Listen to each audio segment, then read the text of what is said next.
Selamat Sabat kepada saudara yang kekasih dalam Kristus Yesus.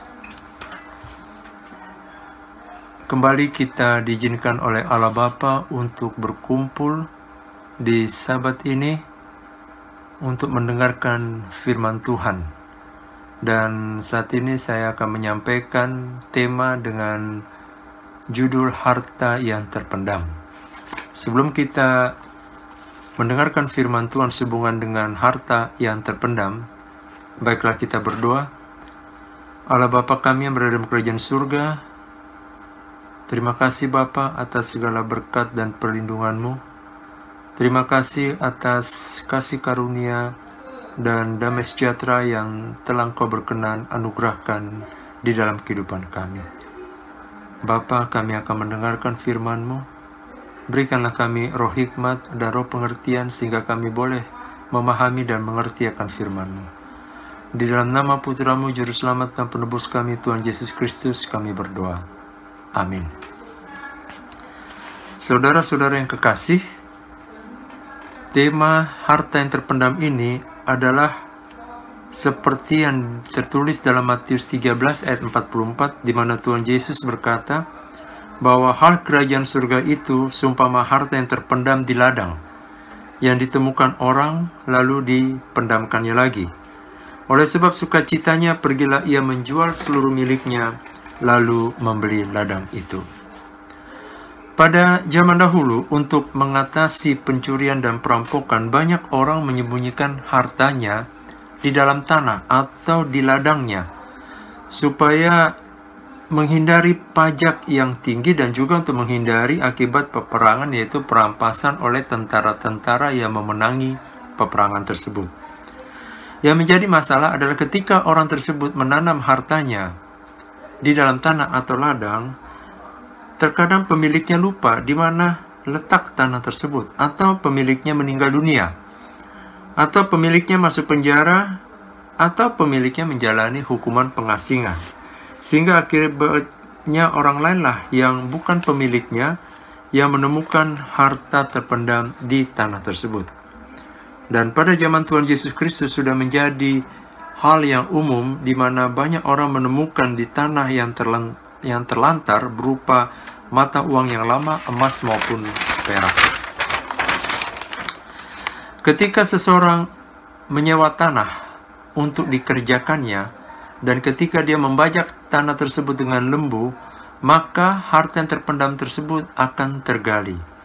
Dan ketika orang tersebut melihat harta terpendam tersebut, katakanlah berupa emas, maka dia akan melihat bahwa ini sangat menguntungkan bagi dirinya, sehingga dia akan kembali menyembunyikan emasnya tersebut.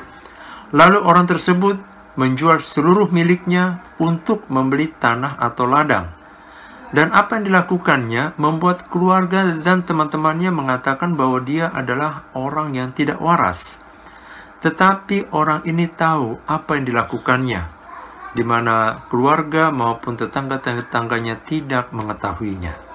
Sehingga ketika orang tersebut sudah menjadi pemilik tanah atau ladang tersebut, maka dia akan menggali harta terpendamnya, yaitu berupa emas. Bahkan dia akan menggali setiap sudut dari tanah atau ladang tersebut dengan harapan akan menemukan banyak harta terpendam lainnya. Perumpamaan di atas menggambarkan satu, nilai dari harta surgawi. Yang kedua, menggambarkan bahwa dengan bekerja tanpa lelah kita akan mencari harta surga tersebut. Dan pelajaran yang ketiga, bahwa kita akan rela menukar seluruh harta milik kita dengan harta surgawi.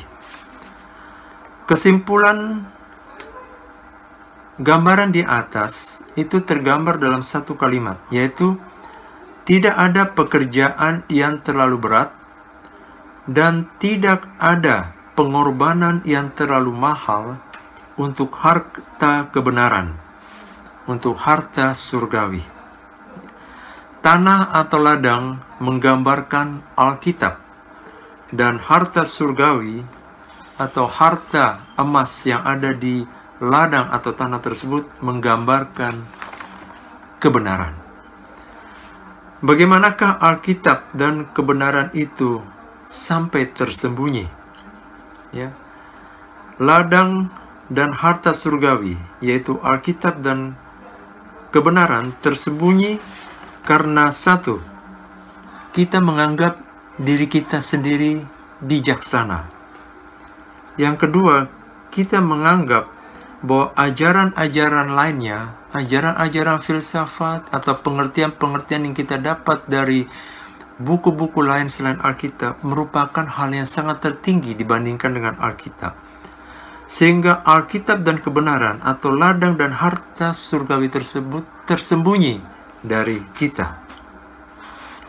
Kita mempunyai mata dan pikiran, tetapi kita tidak melihat. Kita mempunyai telinga, tetapi kita tidak mendengar. Kita tidak dapat melihat dan kita tidak dapat mendengar harta maupun ladang tersebut, yaitu Alkitab dan kebenaran. Kita bisa melewati tanah dan harta surgawi ketika kita perlu istirahat di bawah sebuah pohon tanpa kita menyadari bahwa di bawah pohon tersebut, yaitu akar-akar pohon tersebut, terdapat harta surgawi yang tersembunyi. Kebenaran telah dipercayakan kepada bangsa Yahudi. Gambaran penebusan telah diberikan oleh Yesus Kristus.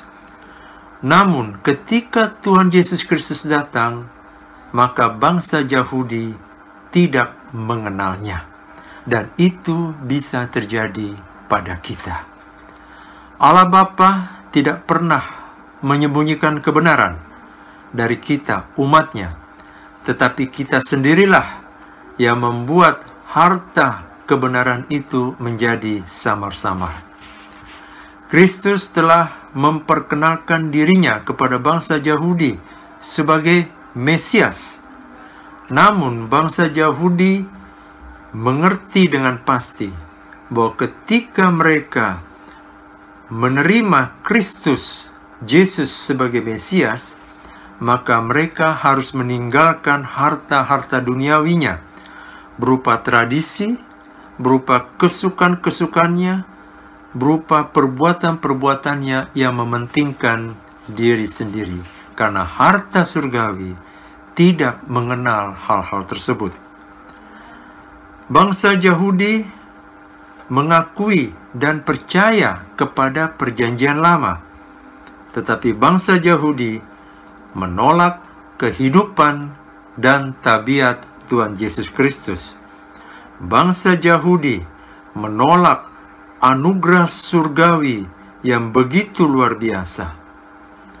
Bangsa Yahudi hanya ingin mencari harta duniawi, dan bangsa Yahudi tidak mempunyai iman surgawi. Dengan kata lain, kita lebih ingin mencari harta duniawi, dan kita tidak mempunyai iman Kristus, iman surgawi. Kita tidak dapat melihat cahaya Injil, yaitu kemuliaan Tuhan Yesus Kristus, yang adalah gambaran Allah, yang adalah juru selamat, yang adalah penebus kita. Tuhan Yesus Kristus menginginkan kita untuk mencari perkara-perkara yang di atas, perkara-perkara yang abadi, ya. Dan itu sangat jauh melebihi dari harta duniawi. Setan akan berusaha keras melalui pikiran-pikiran kita, tabiat-tabiat kita, sehingga kita tidak akan mencari harta surgawi, tetapi kita lebih ingin mencari harta duniawi. Dan itu setan telah buktikan ketika dia telah berhasil mengajak Adam dan Hawa di Taman Eden, sehingga mereka akhirnya menjalani suatu hukuman, yaitu tidak dapat lagi menikmati hubungan yang indah dengan Allah Bapa di Taman Eden. Kita harus mencari harta surga itu melalui penyelidikan firman Allah, yaitu Alkitab, yang telah Dia berikan kepada kita. Kita harus membawa anak-anak kita, keturunan kita, untuk mempelajari dan menyelidiki Alkitab. Tuhan Yesus Kristus adalah kebenaran. Roh nubuat akan memberikan kita kesanggupan untuk mengerti dan memahami firman Allah yang dinyatakan melalui Alkitab, sehingga kita akan disanggupkan untuk mengerti dan memahami firman Tuhan. Ya. Kalau kita menganggap diri kita bijaksana, kalau menganggap kita diri sendiri pintar, maka kita akan mengulangi pengalaman bangsa Yahudi, yaitu harta tersebut, harta dunia tersebut, harta surga akan tersembunyi, dan kita akan lebih memilih harta duniawi.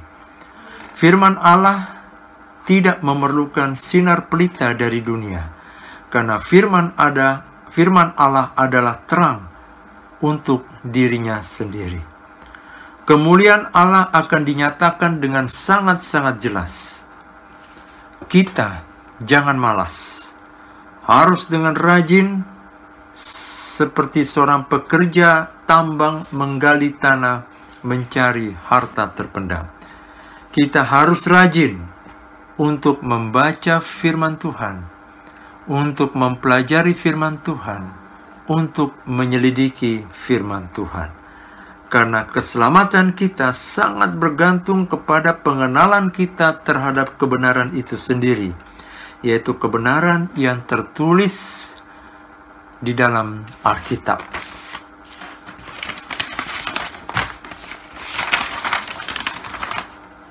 Banyak orang saleh dan yang bertalenta di dunia ini yang dapat melihat kenyataan-kenyataan yang kekal, tetapi gagal untuk mengerti.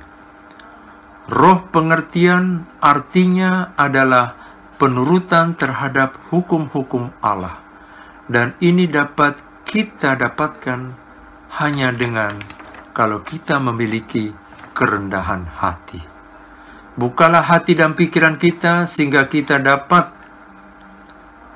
memandang perkara-perkara yang ajaib dari firman Allah. Iman kepada Tuhan Yesus Kristus harus disertai dengan pertobatan. Iman kepada Tuhan Yesus Kristus harus disertai dengan perubahan tabiat. Tanpa pertobatan, tanpa perubahan tabiat Kristus Yesus, maka kita tidak mempunyai iman kepada Tuhan Yesus Kristus. Kita dapat memperoleh iman tersebut dengan mencari harta Injil surgawi, yaitu melalui pembacaan firman Tuhan, mempelajari dan menyelidikinya. Kita dapat memperoleh iman Tuhan Yesus Kristus jika kita menerima harta Injil surgawi. Dan kita dapat memperoleh iman Tuhan Yesus Kristus jika kita menjalankan seluruh kewajiban-kewajiban kita kepada Allah Bapa. Tuhan Yesus Kristus telah menyerahkan hidupnya, sehingga melalui iman dalam darahnya, kita akan dilahirkan kembali, kita akan dihapuskan dosa-dosanya, dan kita akan mendapatkan harta surgawi bagi jiwa kita yang telah diselamatkan oleh Tuhan Yesus Kristus.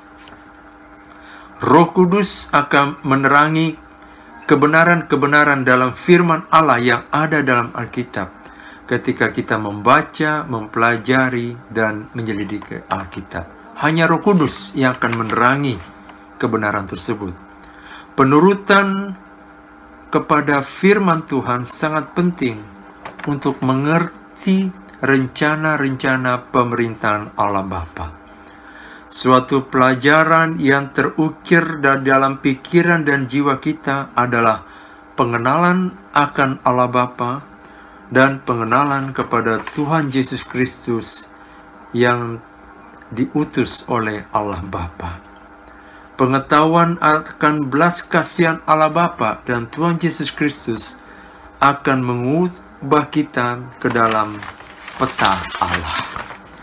Dengan demikian, tepatlah seperti yang dinyatakan dalam Amsal 2 ayat 3 dan 5 yang berbunyi, "Ya, jikalau engkau berseru kepada pengertian dan menunjukkan suaramu kepada kepandaian, jikalau engkau mencarinya seperti mencari perak dan mengejarnya seperti mengejar harta terpendam, maka kita akan memperoleh pengertian tentang takut akan Tuhan dan mendapat pengenalan akan Allah."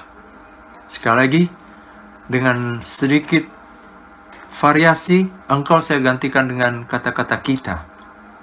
Ya, jikalau kita berseru kepada pengertian Roh Kudus dan menunjukkan suara kita kepada kepandaian yang dipimpin oleh Roh Kudus, jika kita mencarinya seperti mencari perak dan mengejarnya seperti mengejar harta terpendam, maka kita akan memperoleh pengertian tentang takut akan Tuhan dan mendapat pengenalan akan Allah Bapa. Amin.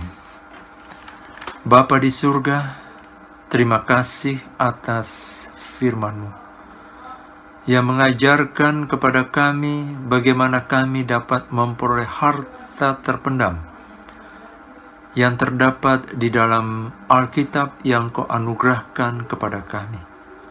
Ya Bapa, berikanlah kami roh kerajinan, berikanlah kami roh penurutan, berikanlah kami roh hikmat, berikanlah kami roh pengertian, sehingga kami rajin untuk membaca firman-Mu Bapa melalui Alkitab, sehingga kami rajin untuk mempelajari firman-Mu ya Bapa, sehingga kami dapat menyelidiki firman-Mu, sehingga kami dapat mendapatkan harta terpendam, harta surgawi, yaitu berupa pengenalan akan Engkau ya Allah Bapa, pengenalan akan Tuhan Yesus Kristus, anugerah dan tabiat yang indah yang telah Engkau berikan melalui harta surgawi di dalam Alkitab.